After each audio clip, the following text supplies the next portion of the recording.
O livro lançado em 1933, intitulado Casa Grande e Senzala, escrito por Gilberto Freire, aborda as complexas relações entre brancos, negros e indígenas, enfatizando tanto a violência do sistema quanto as trocas culturais e afetivas que ocorreram, tendo como um dos seus objetivos responder às teses racistas que vigoraram nos anos 20 e 30 no mundo. Visão de Freire. Freire se destaca por sua visão menos crítica e mais interpretativa das relações raciais no Brasil. Ele sugere que, apesar da violência e da opressão do sistema escravista, o contato íntimo entre senhores e escravizados gerou um tipo de democracia racial, conceito que seria amplamente debatido e criticado por estudiosos posteriores.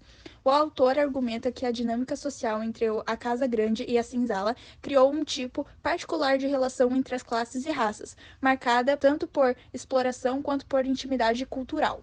Sociedade brasileira versus sociedade americana. Freire deseja provar que a sociedade brasileira é superior no aspecto racial à americana.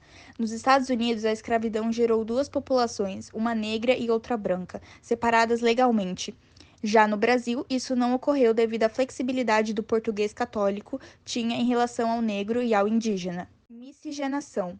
Gilberto Freire argumenta que a sociedade brasileira surgiu da miscigenação entre portugueses, indígenas e negros, destacando que os colonos portugueses, ao contrário dos ingleses na América anglo-saxônica, não rejeitaram as mulheres indígenas e negras devido ao histórico de relação interraciais com povos do norte da África.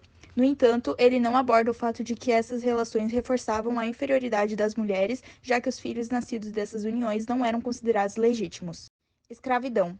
Uma das teses mais polêmicas de Gilberto Freire foi justificar a escravidão do indígena e principalmente do negro como necessária para o empreendimento colonial. Abre aspas, tínhamos a honestidade de reconhecer que só a colonização latifundiária e escravocrata teria sido capaz de resistir aos obstáculos enormes que se levantaram à civilização do Brasil pelo europeu. Fecha aspas. A escravidão fortaleceu a sociedade patriarcal, onde o homem branco, o dono da casa grande, era o proprietário de terras escravos, até mesmo de seus parentes, no sentido que ele governava suas vidas. Dessa maneira, cria-se uma sociedade sempre dependente de um senhor poderoso e incapaz de governar a si mesma. Latifúndio. O latifúndio foi a grande propriedade implantada pelos portugueses a fim de ocupar e explorar a terra. Para Freire, a opção pela grande propriedade foi a questão de um hábito enraizado na cultura portuguesa e não fruto de um planejamento para explorar as novas terras americanas. Em contrapondo com a colonização inglesa nas 13 colônias, baseadas na pequena propriedade, os latifúndios no Brasil reforçou o poder patriarcal. Por outro lado, como a terra tinha dono, isso impediu o surgimento de qualquer iniciativa empreendedora, perpetuando o modelo patriarcal e escravocrata por muito tempo no Brasil. O economista Bresser Pereira resume as qualidades e faltas de obra de Gilberto Freire.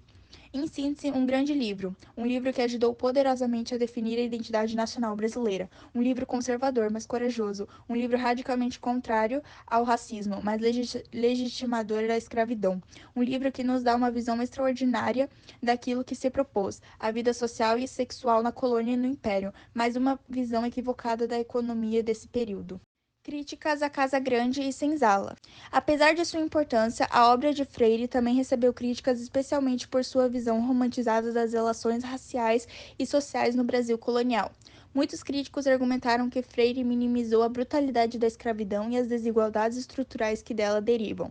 Em resumo, A Casa Grande e Senzala é uma obra fundamental para a compreensão das raízes sociais, culturais e raciais do Brasil, ainda que sua interpretação seja objeto de debate até os dias atuais. Muito obrigada pela atenção.